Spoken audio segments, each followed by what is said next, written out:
Sir నమస్తే అండి. ప్రభుత్వం కంప్లీట్గా ఫెయిల్ అయిపోయింది. అందుకే లేనిపోని కేసులన్నీ బయటగా తీసి మా నేతలను వేధిస్తున్నారు. డైవర్ట్ పాలిటిక్స్ మాత్రమే ఇవి అంటూ జగన్మోహన్ రెడ్డి చేస్తున్న వ్యాఖ్యల్లో నమ్మొచ్చు అంటారు. అవి అసలు జగన్మోహన్ రెడ్డి అనే అతనికి మాట్లాడే అవకాశమే లేదు. ఇప్పుడు ఇటీవలే ఒక ఆ కోర్టులో వ్యాఖ్యానించారు. వాళ్ళు ఫైనలైజేషన్ కోర్టు ఏమీ ఇవ్వలేదు ఏది లడ్డు విషయంలో. అక్కడి నుంచి మాట్లాడటం మొదలుపెట్టాడు. ఇవాళ ఆ లడ్డుకిను ప్రభుత్వం లేదని చెప్పడానికి ఏమన్నా దానికి దీనికి ఏమన్నా సంబంధం లేదు. అతను ఏం చేస్తున్నాడంటే 15 నెలలకు ఒకసారి బెంగళూరు నుంచి వచ్చి ఆ స్క్రిప్ట్ ఒకటి తయారు చేసుకొని ఏదో ఒకటి మాట్లాడాలి కాబట్టి ప్రభుత్వం పైన బురజల్లే కార్యక్రమం తీసుకొని బురజల్లుతూ ఉన్నాడు. ఇవాళ జగన్మోహన్ రెడ్డి అనే అతనికి పబ్లిక్ ఎవరు నమ్మే పరిస్థితి లేదు. ఇవాళ తన సొంత పార్టీలో ఉన్నటువంటి ఎమ్మెల్యేలు, మాజీ ఎమ్మెల్యేలు కానీ అలాగే వాళ్ళ పార్టీ క్యాడర్ కానీ నమ్మకం లేదు కాబట్టి ఎలాంటి ఫేక్ న్యూస్ని తయారు చేసి మీడియా ముందు మాట్లాడుతున్నాడని చెప్పి సంగతి ఇవాళ మనందరం కూడా గ్రహించాల్సిన ఆవశ్యకత ఉంది. ఇలాంటి వ్యక్తుల్ని రాబోయే కాలంలో చాలా ప్రమాదకరం కాబట్టి ఇప్పుడు కూడా చాలామంది ప్రజలందరూ తెలుసు కాబట్టి జాగ్రత్తగా ఉండమని చెప్పి తెలియజేస్తున్నాం. ఈ ప్రభుత్వం ఎక్కువ కాలం నిలబడదు. ఈ అరాచక ప్రభుత్వం తొందరలోనే పడిపోతుంది. మనం మళ్ళీ అధికారంలోకి వస్తామనే ధీమా అయితే వ్యక్తం చేస్తున్నాడు కదా సార్ మరి జగన్మోహన్ రెడ్డి. అది కేవలం తన పార్టీని కాపాడుకునే దానికోసం చెప్పేటువంటి మాటలు. వాస్తవాలు ఇవాళ ప్రజలందరికీ కూడా తెలుసు. ఎవరు పనిచేస్తున్నారు, పనిచేయట్లేదు ఏంటి అనే సంగతి. ఇవాళ ఆర్థికంగా ఏ ఒక్క రూపాయి కూడా ఖజానాలో లేకపోయినా కూడా ఇవాళ జీతాలు ఇస్తున్నారు. అలాగే స్కీములు ఏమైతే చెప్పారో అవన్నీ కూడా స్కీములన్నీ కూడా ఇవాళ ఇవ్వడం జరుగుతుంది. ప్రజల సంక్షేమం కోసం చేయాల్సిన పనులన్నీ కూడా చేస్తూ ఉన్నారు. అట్లాగే ఇప్పుడు ఏదైతే 6 పాయింట్స్ చెప్పారో ఆ 6 పాయింట్లో మరి ఫస్ట్ రాగానే ఏదైతే భూమిపై టైటిల్ దాన్ని ఇమీడియట్ రద్దు చేశారు. అలాగే ఇవాళ ఇంకో మాట చెప్పారు, రేపు దీపావళికి ఇవాళ 3 సిలిండర్లు ఇస్తామని చెప్పాం కాబట్టి రేపు గ్యాస్ ఇస్తామని చెప్పడం జరిగింది. అట్లాగే ఆయన అనుకున్న అన్నీ కూడా జరుగుతూ ఉన్నాయి. తర్వాత పెన్షన్లు పెంచి ఇచ్చారు. మీకు తెలుసు గతంలో 2000 నుంచి 1000 రూపాయలు పెంచడం కోసం 5 సంవత్సరాలు పెట్టింది ఆయనకి. కానీ రాగానే ఎక్స్ట్రా 1000 రూపాయలు కూడా ఇచ్చి అది కూడా మళ్ళీ మిగతా 2 నెలలే కూడా ఎక్స్ట్రా కలిపి ఇచ్చినటువంటి ఘనత తెలుగుదేశం ప్రభుత్వాన్ని. అలాగే ఒకసారి ఎలాంటివన్నీ కార్యక్రమాలు చేసేది ఒక చంద్రబాబు నాయుడు గారి వల్లే అవుతుంది. ఇవాళ పోలవరం ప్రాజెక్టును సర్వనాశనం చేశాం. ఇవాళ పోలవరం ప్రాజెక్టుని రేపు మార్చి కల్లా ఇస్తామని చెప్పేసి నిన్న మరి ఫైనల్ చేయడం కూడా జరిగింది. ఎందుకంటే ఇవాళ ఫ్లడ్స్ ఉన్నాయి కాబట్టి లేకపోతే ఇప్పటికి వర్క్ కూడా మొదలుపెట్టి పని జరిగిపోయేది. కాబట్టి ఎవరైతే కష్టపడి పనిచేస్తారో మనందరూ తెలుసు. ఎవరైతే పనిచేస్తారో పనిచేసే వాళ్ళనే విమర్శిస్తారు జనం. అందులో ఇతను ఏంటంటే తన పార్టీ ఉన్ని కాపాడుకోవడం కోసం తప్ప అది చెప్పడంలో ఇంకో వాళ్ళు ఉన్నాడు ఒక ఆయన సజ్జల రామకృష్ణారెడ్డి, ఆయన కూడా చెబుతాడు తెలుగుదేశం పార్టీ భూస్థాపన చేస్తాడు. ఏంటంటే చేసేది ఆయన. ఎంతోమంది వచ్చిపోయారు ఇప్పటికి 40 సంవత్సరాల నుంచి ఎంతోమంది మాట్లాడిపోయారు. వాళ్ళు కాంగ్రెస్ పార్టీ వాళ్ళు ఎంతోమంది మాట్లాడారు, ఇలాంటి సజ్జల రామకృష్ణారెడ్డి మాట్లాడారు, చాలామంది మాట్లాడారు. కానీ తెలుగుదేశం పార్టీని ఆయన పెట్టినటువంటి బ్రహ్మముహూర్తం, ఎన్టీ రామారావు గారు పెట్టిన బ్రహ్మముహూర్తం ఆ పార్టీ జీవితాంతం ఉంటుంది. ఆయన ఒకసారి గుర్తుపెట్టుకోవాలి. ఈ పార్టీ ఉంటుందో ఒకసారి తెలుసుకోవాల్సిన బాధ్యత ఆయనకు ఉంది. ఎందుకంటే వైఎస్ఆర్ పార్టీ అనేది ఇక ఉండదనే మాట మేము అనకుండా ఆయన అంతగా ఆయన చెప్తున్నాడు. అంటే ఇది ఉండదంటే ముందు నాదే ఉండదని.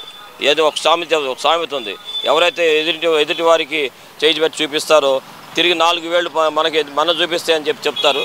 అదే రకంగా సజ్జల రామకృష్ణారెడ్డి అనే అతను ఇవాళ మాట్లాడుతూ ఉన్నాడు. అది కూడా చాలా తప్పు అని చెప్పేసి ప్రజలందరూ కూడా మరి ఎక్కడ చూసినా సరే ఎక్కడ నలుగురు ఉంటే అక్కడ మాట్లాడుకునేటువంటిది ఆ సజ్జల రామకృష్ణారెడ్డికి అసలు మతి ఉందా లేదా అని చెప్పి మాట్లాడుతూ ఉన్నారు. ఇవ్వలేదు అతనికి బెయిల్ వచ్చిందని చెప్పి బయటకు వచ్చి నేను ఉన్నానని చెప్పడం కోసం మాట్లాడుతున్నాడు. ఆయన సంగతి ప్రజలందరూ తెలుసు అని తెలియజేస్తాను. ఇక్కడ ప్రధానంగా చూసుకుంటే కనుక విశాఖ స్టీల్ ప్లాంట్ విషయాన్ని కానీ లేదంటే కనుక మిగతా జరుగుతున్న దారుణాలను కానీ వీటన్నిటిని కప్పిపుచ్చడానికే ఈ కేసులన్నీ బయటకు తిరగదోడుతున్నారు అనేది ప్రధానంగా తీసుకొస్తున్న వాదన. మరి అది వాస్తవమే అంటారా? విశాఖ స్టీల్ ప్లాంట్ విషయంలో మరి ఈరోజు చంద్రబాబు నాయుడు గారు అయితే కనుక ఢిల్లీ టూర్ ఉంది, దాని మీద ఏమైనా స్పష్టత తీసుకొచ్చే అవకాశం ఉందనుకోవచ్చు అంటారా? ఏమండి, స్టీల్ ప్లాంట్ విషయంలో ఇతను గతంలో ఉన్నటువంటి ప్రధానమంత్రి గారి దగ్గరికి, మోడీ గారి దగ్గరికి వెళ్ళి స్టీల్ ప్లాంట్ని రద్దు చేస్తున్నామంటే నోరు ఇప్పకుండా తిరిగి ఆంధ్రప్రదేశ్కి వచ్చి మాట్లాడే వ్యక్తి. వాళ్ళు గత 3.5 సంవత్సరాల నుంచి వాళ్ళు అక్కడ విశాఖ స్టీల్ ప్లాంట్ ఉద్యమంలో ఉన్న అందరూ కూడా ఉద్యమంలాగా ఏర్పాటు చేస్తే అన్ని పార్టీలు సపోర్ట్ చేస్తే అతను మాట్లాడలేదు. కానీ ఇవాళ స్టీల్ ప్లాంట్ ఉండదా అని చెప్తున్నాడు. ఫస్ట్ మరి రాగానే చేసిన పని ఏంటి?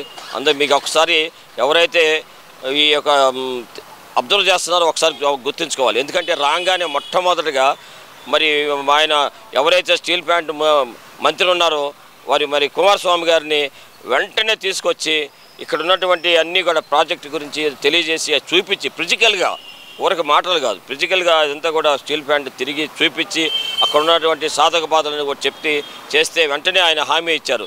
ఎట్టి పరిస్థితుల్లో ఇది ఆంధ్రుల విశాఖ హక్కు, ఆంధ్రుల హక్కు అనేటువంటి దాన్ని ఒక సెంటిమెంట్గా ఉంది కాబట్టి దీని జోలికి మేము రాము అని చెప్పడం జరిగింది. నిన్న కూడా మరి డిప్యూటీ మినిస్టర్ గారు కూడా వర్మ గారు కూడా ఒక మాట చెప్పారు, ఎట్టి పరిస్థితుల్లో ఇక్కడి నుంచి పోదు. ఇతను కలగంటున్నాడు పోవాలని. ఇతనికి ఉద్దేశం ఏంటంటే అది పోవాలనేది ఇతని కోరిక అంటే క్లియర్గా కనబడుతుంది.